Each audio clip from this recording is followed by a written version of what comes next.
The number doesn't make sense at first. You stare at it, refresh the page, stare at it again. $104,000. In an account you opened 6 years ago with $500 and a vague feeling that you should probably be doing something smarter with your money. You weren't rich when you started.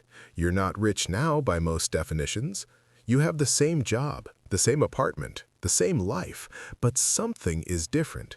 Something fundamental shifted somewhere between month 1 and right now, and you can't quite explain it to anyone who wasn't there for all of it. It started on a Tuesday night. You were sitting at your kitchen table looking at your bank account the way you always did, with that low-grade dread that never fully went away, the kind that lives somewhere behind your eyes and reminds you at inconvenient moments that you are one bad month away from real trouble. You had $1,400 left after bills.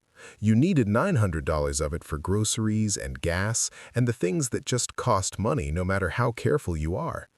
That left $500 sitting there, doing nothing.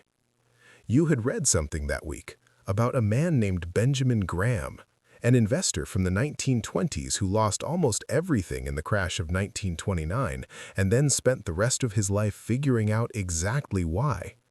He came up with a simple idea. Find things that are worth more than what people are paying for them, buy them, wait. That was it. That was the whole secret. Buy good things when they are on sale, and then have the patience to wait for everyone else to figure out what you already know. You opened a brokerage account that night. It took 11 minutes. You transferred $500. You bought an index fund because you didn't trust yourself to pick individual stocks yet, and then you went to bed feeling like you had done something either very smart or very stupid, and you genuinely could not tell which.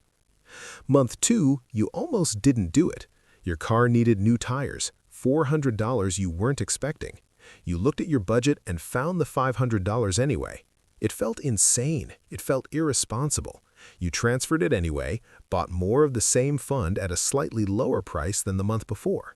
The account balance was $987. After 2 months of trying, you had less than $1,000. Your friend had just bought a new truck, financed, leather seats. He looked happy. You looked at your $987 and tried to remember why you were doing this. Month 6, the account crossed $3,000 for the first time. You remember the exact moment. A Wednesday morning before work, you opened the app just to check, and the number was $3,040. You sat with that for a while. $3,000 that didn't exist 8 months ago. $3,000 that you earned not by working extra hours or picking up a second job, but simply by making one decision and repeating it 6 times. The feeling was quiet, understated, nothing like you expected, but real in a way that surprised you. You kept going, month after month, the same $500, the same fund. The same boring routine that nobody at work knew about and nobody at home asked about, because there was nothing visible to ask about. No new car, no vacation, no story to tell. Just a number and an app that kept getting slightly less embarrassing every time you checked it.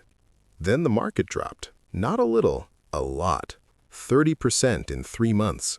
You watched $14,000 turn into $9,800 on a screen, and your stomach did something unpleasant. Every article you read said the same thing. Sell now. Cut your losses. The economy is broken. This time is different. You sat at your kitchen table again. Same table, same low-grade dread, but different this time. Because you had read enough to know something the articles weren't saying. When prices drop, the same $500 buys more than it did before. Every single share you bought during those 3 months cost less than the shares you bought before. You were buying the same things at a discount, and the discount was enormous. You bought anyway, every month, through the fear and the headlines and the conversations at work where people talked about pulling everything out. You bought $500 worth every single month, and you did not sell a single share. The market recovered. It always recovers. Not on your schedule, not on anyone's schedule, just eventually and undeniably. The $9,800 went back to $14,000, then past it, then past the number you thought was the ceiling. Compound interest started doing something that no spreadsheet had properly prepared you for. The growth was no longer coming just from your contributions. The growth was coming from the growth. Money making money in a loop that fed itself every single month, whether you were paying attention or not. Year 5, you crossed $50,000. You were at the grocery store when you checked your phone and saw it, standing in the cereal aisle with a box of oatmeal in your hand. $50,000 from $500 a month. You put the oatmeal in your cart and kept shopping because what else do you do? But something shifted in you that morning, something permanent. The dread that had lived behind your eyes for your entire adult life moved, not gone, but smaller, quieter, further away than it had ever been. You started reading more, Graham's books, everything Buffett ever wrote or said. You learned about intrinsic value and margin of safety and the difference between price and worth. You learned that the market is not a measure of what things are, it is a measure of what people feel like paying today. And people's feelings change constantly for reasons that have nothing to do with the underlying value of anything. You learned to see volatility differently, not as danger, as opportunity, the same way Graham saw it in 1929, a chance to buy good things at bad prices. Year 7, you made your first individual stock purchase, a company you had researched for months. Boring industry, consistent earnings, low debt, trading at a price that made no sense given what the balance sheet actually said.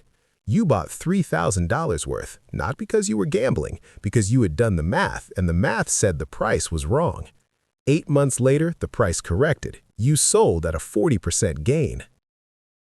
Your first real validation that the thing you had been learning was actually real, actually worked, not in theory, in your actual account with your actual money. Year 9, your salary increased. You raised your monthly contribution to $800. The compounding effect of that decision was immediate and almost violent in the best possible way. The account that had been growing steadily for years began growing faster. The gap between what you contributed and what the account was worth widened every month.